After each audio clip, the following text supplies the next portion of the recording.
Hello friends, welcome to IT index. हम लोग network में जो रियल टाइम प्रॉब्लम्स आती है उसकी प्लेलिस्ट में आगे कंटिन्यू कर रहे हैं। वीडियो नंबर 10 है, मींस प्रॉब्लम नंबर 10 के साथ। राइट, स्टार्ट करें। इसके अंदर जो भी प्रॉब्लम्स आ रही है वो तो मैं आपको एक्सप्लेन करूंगा, इसके साथ साथ और इसकी कॉन्फ़िगरेशन के बारे में भी बात करेंगे, क्योंकि जब भी मैं आपको प्रॉब्लम एक्सप्लेन करता हूं तो एटलीस्ट टोपोलॉजी के बारे में भी बताता हूं। तो अगर आप इंफ्रा में नहीं हो, राइट, और किसी बड़े इंफ्रा में काम करना चाहते हो, डीसी बेस इंफ्रा के अंदर काम करना चाहते हो, तो आपको एटलीस्ट टोपोलॉजी भी समझ में आती, राइट। और ऑलरेडी अगर आप एज ए डीसी इंजीनियर काम कर रहे हो तो हमारी बात आप तक अच्छे से पहुंचेगी भी, आपको समझ में आएगी, राइट। तो मैं जो भी चीजें एक्सप्लेन करता हूं, मैं इस बात का आप ध्यान रखिए, हो सकता है कि आप बहुत एक्सपर्ट इंजीनियर हो तो आपको लगता है, बट जो भी मैं चीजें एक्सप्लेन करता हूं मुझे लगता है local support team, means desktop support engineer, IT support engineer, system engineer, network engineer, senior network engineer तक वो बात पहुंचे, वो सारे लेवल उसमें अटैच हो। तो मैं स्टेप बाय स्टेप बात करूंगा। अभी जो इस प्रॉब्लम आ रही है वो ये आ रही, इस वीडियो के अंदर जो हम प्रॉब्लम डिस्कस कर रहे हैं वो डिस्कस ये कर रहे हैं कि एक VLAN 20 यूजर्स हैं, मतलब कुछ यूजर्स हैं जो VLAN 20 में है। अब सी बात है कि अगर एक्सेस लेयर की हम बात करें तो यूजर्स डायरेक्टली जो एंड डिवाइसेस कनेक्टेड होते हैं वो सब एक्सेस लेयर के स्विच के साथ कनेक्ट होते हैं, और वहां पे एक VLAN 20 है। VLAN 20 के यूजर की कंप्लेन है कि उनको स्लोनेस मिल रही, बट कंप्लेन में भी डिफरेंसेस है। क्या है कि वो ये कह रहे हैं कि मैं कुछ एप्लीकेशंस एक्सेस कर रहा हूं उसमें प्रॉब्लम नहीं है, और कुछ सेलेक्टेड एप्लीकेशन यूज कर रहा हूं, अदर एप्लीकेशंस, उससे रिलेटेड स्लोनेस है। मतलब स्लोनेस के भी, मतलब ऐसा समझिए कि 4 एप्लीकेशन है, 3 एप्लीकेशन में स्लोनेस नहीं है, एक कोई एप्लीकेशन वो एक्सेस कर रहे हैं उसमें कह रहे हैं कि स्लो आ रहा है, उसकी लेटेंसी हाई दिखा रहा है। अब लेटेंसी कैसे पता चलेगी? लेटेंसी के लिए लोकल सपोर्ट टीम ने अपना ट्रेस राउट किया होगा, पिंग किया होगा, इसके थ्रू ये आइडिया लग रहा है कि VLAN 20 के अंदर जो यूजर है वो मल्टीपल एप्लीकेशंस यूज कर रहा है, बट किसी 3 एप्लीकेशन 4 अगर यूज कर रहा है तो 3 में कोई लेटेंसी नहीं आ रही, किसी एक एप्लीकेशन में लेटेंसी आ रही। तो लोकल टीम उसकी डिटेल बना के नेटवर्क टीम को आगे फॉरवर्ड कर देगी। अब नेटवर्क टीम एनालाइज कैसे करेगी? तो नेटवर्क टीम के पास इतना आइडिया होगा, क्योंकि उसको तो इंफ्रा के बारे में पता होगा, तो नेटवर्क टीम के पास ये होगा जो 3 एप्लीकेशंस प्रॉपर रनिंग में हैं वो इंट्रा साइड, मतलब इंट्रा नेटवर्क है, उसके लिए हमारा प्राइवेट नेटवर्क है, उसमें वो सही आ रहे हैं। लेकिन जिस एप्लीकेशन की यूजर एंड से कंप्लेन है वो एप्लीकेशन जो एक्सेस हो रहा है वो वाया इंटरनेट एक्सेस हो रहा है, इंटरनेट सर्किट के थ्रू एक्सेस हो रहा है। क्योंकि ब्रांच साइड में कोई इंटरनेट सर्किट नहीं है, तो जो एप्लीकेशन एक्सेस हो रहे हैं इंटरनेट सर्किट के थ्रू, वो application via data center access होगा। ये इंटरनेट सर्किट कहां पे है? डेटा सेंटर पे। तो जो भी एप्लीकेशन यूजर एक्सेस कर रहे हैं VLAN 20 के, देखो 10 और 30 में कोई प्रॉब्लम नहीं आ रही, VLAN 20 के लिए ही आ रही। अब ये बोला जाएगा लोकल टीम से कि आप 10 में जाके देखो, उनका आप मुझे ट्रेस राउट और पिंग करके देखो, तो कहेगा कोई प्रॉब्लम नहीं। ठीक, आप 30 पे जाके देखो तो बोलेगा कोई प्रॉब्लम नहीं, केवल VLAN 20 से रिलेटेड स्लोनेस है। मतलब अदर वही सेम एप्लीकेशन VLAN 10 के यूजर में सही चल रहा है, 30 के यूजर में सही चल रहा है, 20 के यूजर सेम एप्लीकेशन एक्सेस नहीं कर पा रहे, मतलब स्लोनेस है, एक्सेस तो कर पा रहे। ठीक, तो इट मींस लोकल टीम हमें VLAN 10 वालों का भी रिजल्ट देगी, VLAN 30 वालों का भी ट्रेस राउट और पिंग करके देंगे। तो आप as a desktop support engineer, system engineer काम कर रहे हो, तो आपको जब ये प्रॉब्लम आती है तो अपनी सीनियर टीम को, नेटवर्क टीम को केवल VLAN 20 की स्लोनेस शो नहीं करनी, ये भी दिखाना है कि VLAN 10 और 30 के अंदर ये एप्लीकेशंस प्रॉपर रनिंग में। ठीक है, ये बात आपको क्लियर हो गई अच्छे से। ये लोकल लेवल की टीम की बात होगी। अभी आ जाती नेटवर्क लेवल। नेटवर्क इंजीनियर कैसे सोचेगा? नेटवर्क इंजीनियर के दिमाग में कंप्लीट डायग्राम है, उसको जैसे ही आप ये बताते हो कि ये 3 एप्लीकेशंस क्या है सही चल रहे हैं और एक कोई एप्लीकेशन ये सही नहीं चल रहा, तो नेटवर्क इंजीनियर ये जान रहा है कि ये जो 3 एप्लीकेशंस है जो सही चल रहे हैं, ये हमारा जो डेटा सेंटर है और हमारी ब्रांच के साथ, ये तो इसका इंट्रा नेटवर्क है ना, इसका खुद का लोकल नेटवर्क है, राइट। तो ये जो सर्वर्स 3 एप्लीकेशन है, ये इंट्रा नेटवर्क के सर्वर्स है, वो प्रॉपर चल रहे हैं। और जिस एप्लीकेशन की कंप्लेन आ रही है कि वो VLAN 20 के यूजर्स स्लोनेस फेस कर रहे हैं, वो एप्लीकेशन इंटरनेट के थ्रू एक्सेस हो रहा है, वाया इंटरनेट, सर्वर इंटरनेट पे है, मींस क्लाउड पे है, आप ऐसा बोल सकते हो, राइट।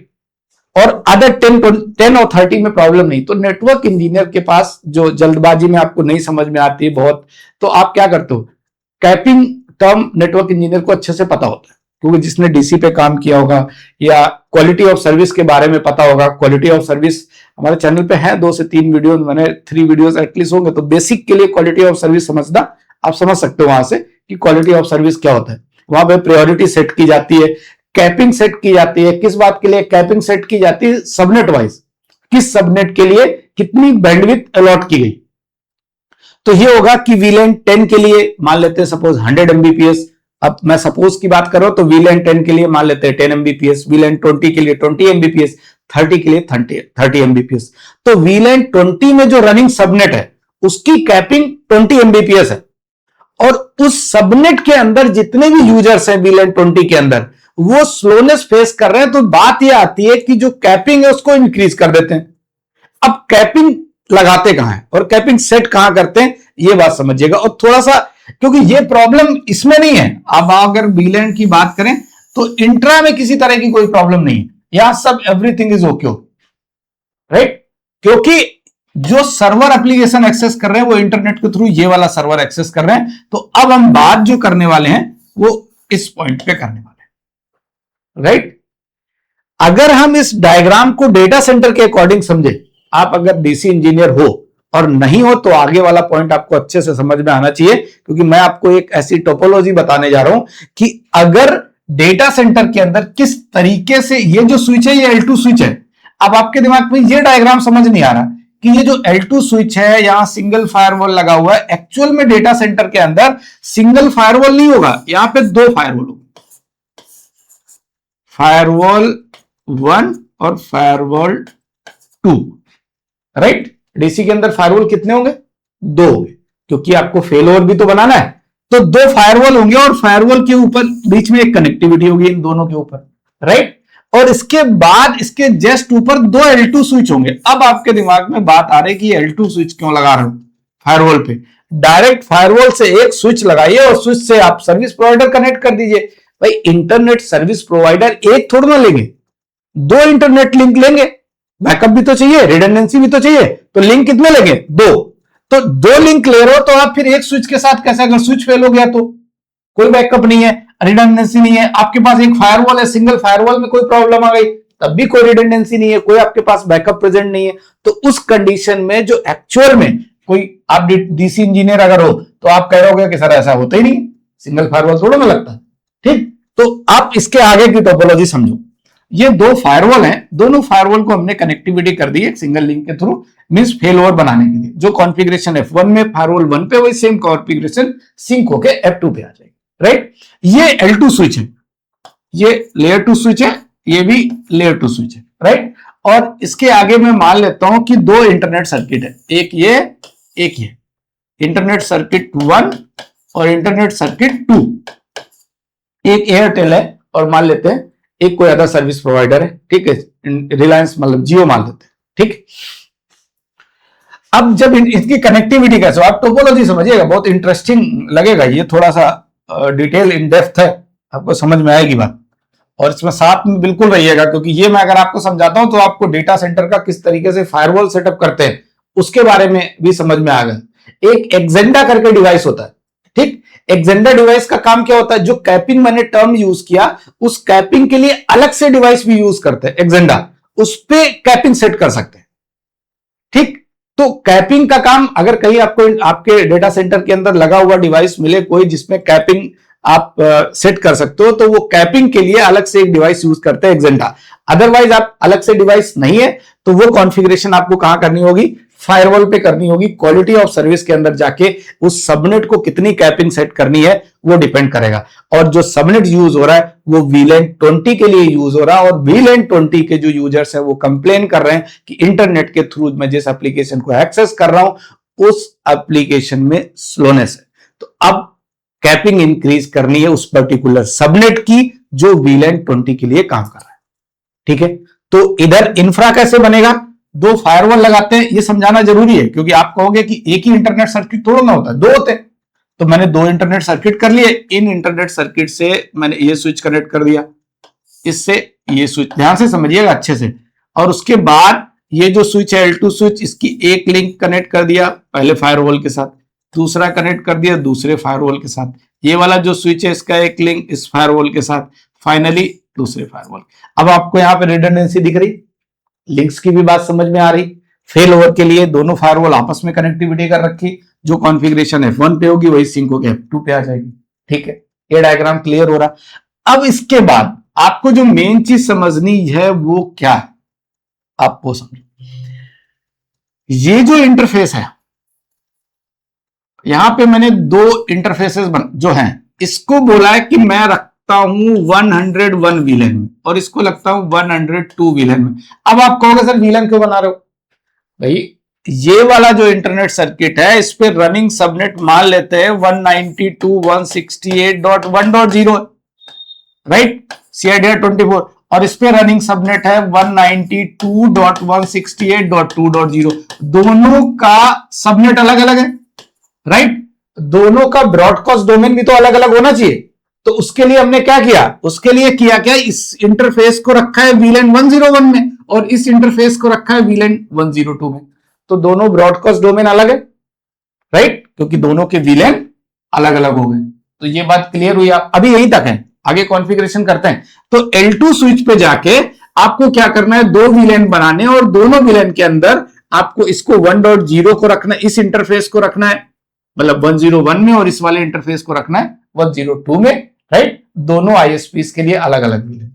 इससे अभी काम नहीं होगा, अभी और भी कॉन्फ़िगरेशन आपको करनी पड़ेगी, क्योंकि आप चाहते क्या हो, आपकी रिक्वायरमेंट ये है कि अगर आप इस कंडीशन में देखो, अगर आपका ISP डाउन होता है, राइट, तो दूसरा बैकअप में कोई ISP है नहीं है। अगर आपका फायरवॉल डाउन होता है तो बैकअप में दूसरा कोई फायरवॉल है, राइट। लेकिन अगर आप देखो आपका ISP भी डाउन है तो भी दूसरा ISP नहीं है, या आपका ये स्विच भी डाउन हो जाता है तो रिडंडेंसी में कोई दूसरा स्विच नहीं। इधर कंडीशन बिल्कुल है कि अगर आपका ये वाला ISP डाउन है तो सारा ट्रैफिक इसके थ्रू जाना चाहिए, राइट। ये ISP डाउन है दूसरा तो इसके थ्रू जाना चाहिए। तो अभी वही सेम कंडीशन क्रिएट करने वाले हैं, बट फायरवॉल पे हम लोगों को क्या क्रिएट करना पड़ता है, चैनल क्रिएट करने पड़ते हैं। आप यहां पे चैनल क्रिएट करोगे तो मान लेते हैं आपने एक चैनल 1 बनाया, ठीक, एक चैनल बनाया सिंगल चैनल, और उसके दो सब इंटरफेस बना लिए, एक .10 के नाम से। आप इंटरवीलन राउटिंग याद आ रही होगी आपको, ठीक है, वही सेम चीज है। एक चैनल बनाया, उसके अंदर दो सब इंटरफेस बनाए .10 और .10 एंड .20 के नाम से, ठीक है। इस वाला जो इंटरफेस है इस पे जो IP असाइन किया वो 1.0 सबनेट का असाइन किया, 192.168.1.100 लाइक दैट, 1.100, ठीक है। मींस जो डॉट और इसमें VLAN कॉल कराया, किसको, VLAN 101, VLAN 101। आपको याद आ रहा होगा जब हम लोग इंटर VLAN राउटिंग करते हैं, हमने स्विचिंग की कंप्लीट प्लेलिस्ट है, उसमें जाके पहले encapsulation .1Q VLAN ID call कराते हैं और उसके बाद IP एड्रेस असाइन करते हैं। सेम थिंग सब इंटरफेस पे जाके IP पहले VLAN कॉल करा लेंगे, IP एड्रेस असाइन कर देंगे, .20 पे जाके VLAN कॉल करा लेंगे 102 और IP एड्रेस असाइन कर देंगे 192.168.2.100 लाइक दैट, 2.0 सबनेट का जो होगा। आ रही बात आपको समझ में अच्छे से?